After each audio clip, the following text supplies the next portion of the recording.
Kidney और gall bladder stone के खात्मे का जरिया, फिर से पथरी न होने का मुकम्मल इलाज। आज ही तशरीफ लाएं R&S यूनानी pharmacy, first floor, syndicate bank, Bahadurpura x road, Hyderabad. अस्सलाम वालेकुम नाज़रीन, आइए नजर डालते हैं देश की राजधानी नई दिल्ली और उत्तर प्रदेश से कुछ खास खबरों पर। गुरुग्राम सेक्टर 12A चौक पर खुले में जुम्मे की नमाज अदा करने की जगह पर शुक्रवार को हिंदू संगठनों ने गोवर्धन की पूजा की। हालांकि किसी तरह का विवाद न हो, इसके लिए मुस्लिम समाज ने पहले ही दूसरी जगहों पर नमाज अदा करने की घोषणा कर दी थी। इससे किसी तरह का टकराव नहीं हुआ। बावजूद इसके एहतियात के तौर पर पुलिस प्रशासन अलर्ट रहा। तो वहीं 22 हिंदू संगठनों ने गोवर्धन पूजा करके देश में सभी जगह खुले में नमाज रोकने को ऐलान किया। आपको बता दें कि हिंदू संगठन खुले में नमाज पढ़ने का लंबे टाइम से विरोध कर रहे थे और प्रशासन से मिलकर शुक्रवार को सेक्टर 12 के चौक पर नमाज अदा नहीं करने देने और वहां गोवर्धन पूजा करने की घोषणा की थी। इससे दोनों पक्षों में टकराव की आशंका थी। गोवर्धन पूजा में पहुंचे विश्व हिंदू परिषद के अंतर्राष्ट्रीय महामंत्री डॉक्टर सुरेंद्र जैन ने कहा कि गुरुग्राम के साथ अब पूरे देश में कहीं भी खुले में नमाज अदा नहीं करने देंगे। उन्होंने चेतावनी दी कि जिसको खुले में नमाज पढ़नी है वो पाकिस्तान चले जाएं। ये गुरुग्राम का विजय पर्व है और पूरे देश का संकल्प दिवस है। अब पूरे देश में खुले में नमाज प्रतिबंध के लिए संघर्ष करना होगा। उन्होंने कहा कि हम सभी धर्मों का सम्मान करेंगे, लेकिन उतना ही जितना कोई हमारे धर्म को करेगा। तो वहीं दिल्ली में बीजेपी नेता कपिल मिश्रा ने कहा कि धर्म के नाम पर सड़कें जाम नहीं होनी चाहिए, चाहे वो किसी भी धर्म का आयोजन हो। उन्होंने कहा कि शाहीन बाग में सड़कों पर जो हुआ वो सबने देखा। आगे उन्होंने मुस्लिम समाज को सलाह देते हुए ये भी कहा कि वक्फ बोर्ड की जगह पर नमाज करिए, कोई नहीं रोकेगा।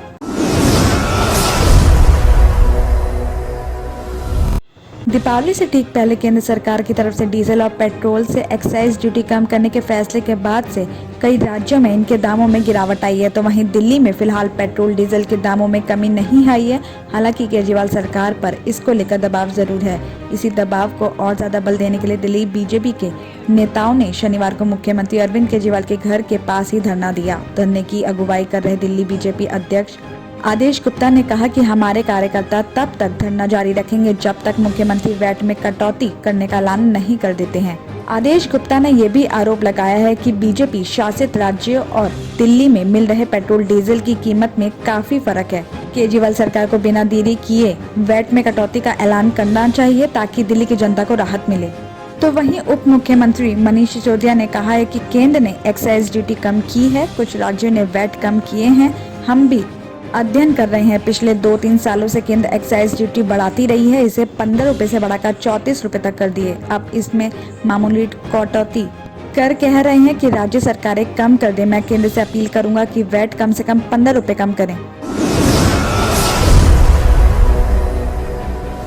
दिल्ली के उप मुख्यमंत्री मनीष सिसोदिया ने शनिवार दिन में एक इम्पोर्टेंट प्रेस कॉन्फ्रेंस करके बीते दिनों गिरे मल्टी लेवल पार्किंग और उत्तर प्रदेश में बढ़ रहे जीका वायरस के मामलों को लेकर कई घोषणाएं की है। सिसोदिया ने कहा कि दिल्ली सरकार यूपी में लगातार बढ़ रहे जीका वायरस के मामलों पर नजर बनाए हुए है। जैसे ही सिचुएशन होगी हम उसका सामने करने की योजना बना रहे हैं। तो वहीं आगे सिसोदिया ने ग्रीन पार्क में मल्टी लेवल पार्किंग टूटने के मुद्दे को भी उठाया और कहा कि लोगों की जान के साथ खिलवाड़ कतई बर्दाश्त नहीं है। उन्होंने बीजेपी शासित नगर निगम पर निशाना साधते हुए कहा है कि दिल्ली में नगर निगम का संचालन भारतीय जनता पार्टी करती है। उनके पास हमेशा पैसे की कमी की शिकायत होती है, लेकिन जब पैसे मिलते हैं तो कैसे इसका दुरुपयोग किया जाता है, इसका एक मामला सामने आया है, जिसके बारे में सिसोदिया ने कहा है कि आप सब जानते हैं कि एम्स के पास ग्रीन पार्क में एक कथित मल्टी लेवल पार्किंग बनाई गई थी। पिछले साल नवंबर में उसका उद्घाटन बड़े जोर शोर से किया गया था और 1 साल के अंदर अंदर वो पार्किंग टूट भी गई।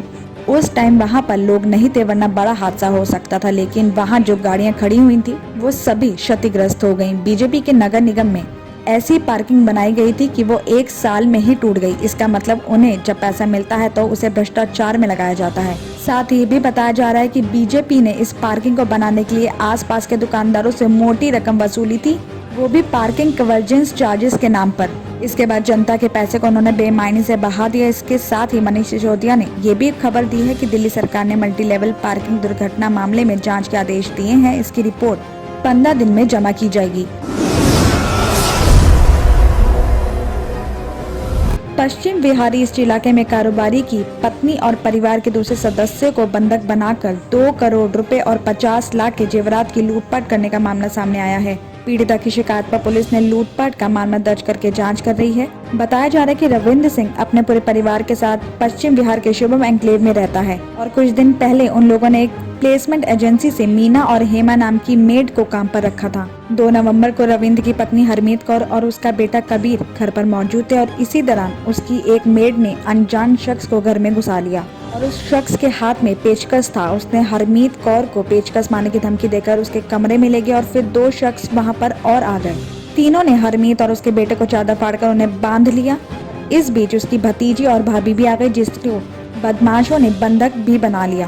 बदमाश घर में रखे करीब 2 करोड़ रुपए और 50 लाख के जेवरात लेकर फरार हो गए। बदमाशों के जाने के बाद किसी तरह से खुद को खोलकर हरमीत कौर ने दूसरे अपने परिवार वालों को खोला और इस बात की खबर अपने पति को और पुलिस को दी। मौका मुआयना करने के बाद पुलिस ने लूटपाट का मामला दर्ज कर लिया है। पुलिस घटना के बाद से फरार मेड और 3 बदमाशों की पहचान के लिए प्लेसमेंट एजेंसी के मालिक से भी पूछताछ कर रही है और साथ ही आसपास में लगे सीसीटीवी कैमरे की फुटेज को खंगालकर भी जांच में जुटी है। किडनी के अमराज से परेशान मायूस लोगों के लिए खुशखबरी। R&S यूनानी फार्मेसी किडनी और गॉल ब्लैडर स्टोन के खात्मे का जरिया। अब UNI स्टोन कैप्सूल्स के जरिए खात्मा कीजिए। No operation, no side effects, 100% result. सिर्फ UNI स्टोन कैप्सूल से मुस्तहिक लोगों के लिए खुसूसी रियायत। फिर से पथरी न होने का मुकम्मल इलाज। दर्द, कॉन्स्टिपेशन और पुराने कब्ज से निजात पाइए। आज ही तशरीफ लाएं। R&S यूनानी pharmacy, first floor, syndicate bank, Bahadurpura X road, Hyderabad. Contact 9703 939 436 9063 383760।